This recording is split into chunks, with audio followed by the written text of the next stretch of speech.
You've experienced this before, right? You're standing in front of someone you've met at least 3 or 4 times. You recognize their face perfectly.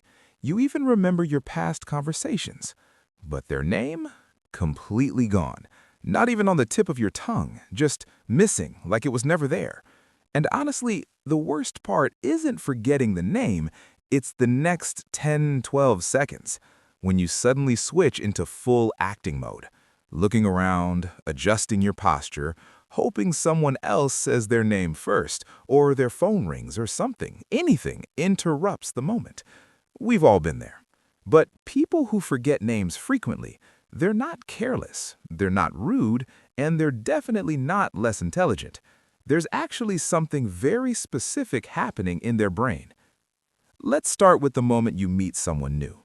Your brain is doing a lot at once, reading their face, understanding their tone, figuring out if they like you, thinking about what to say next, trying to not look awkward.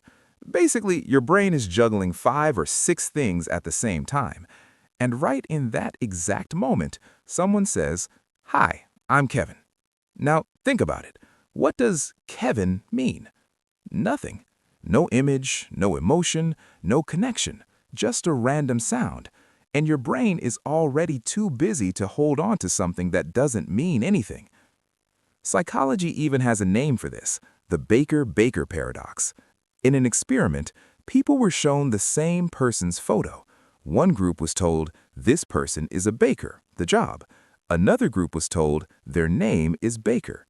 Days later, the people who learned it as a job remembered it easily. The people who learned it as a name forgot it. Why? Because baker as a job creates associations, bread, flour, early mornings, but as a name, it connects to nothing. Now here's the personal part. People who forget names often are very much inside their own heads during social situations. They're thinking, am I speaking right? Is my eye contact okay? Do I sound weird? And while the other person is introducing themselves, their mind is already somewhere else. This is called the next in line effect. It means when you're waiting for your turn to speak, you don't fully process what the other person just said. So, if you forget names, it doesn't mean you don't care about people. It actually means your brain works differently. Because your brain is not a recording device. It stores emotions, moments, feelings, stories, not random labels. Think about the last event you attended. You probably remember what someone said, who got emotional, what made you laugh, but not what was written on the invitation card, because your brain decided what mattered. And people who forget names often are highly associative thinkers. They remember the way someone laughed, the way they spoke, the energy they had. In other words, they remember the person, not the label. Now, yes, for the person whose name gets forgotten, it can feel bad. It can feel like, I didn't matter enough to be remembered. But that's not the truth. You remembered them, just not their name. If you want to improve this, there are simple tricks. Repeat their name immediately when you hear it, or connect it to something familiar, like Kevin, oh, like my friend Kevin. This creates an association your brain can hold on to.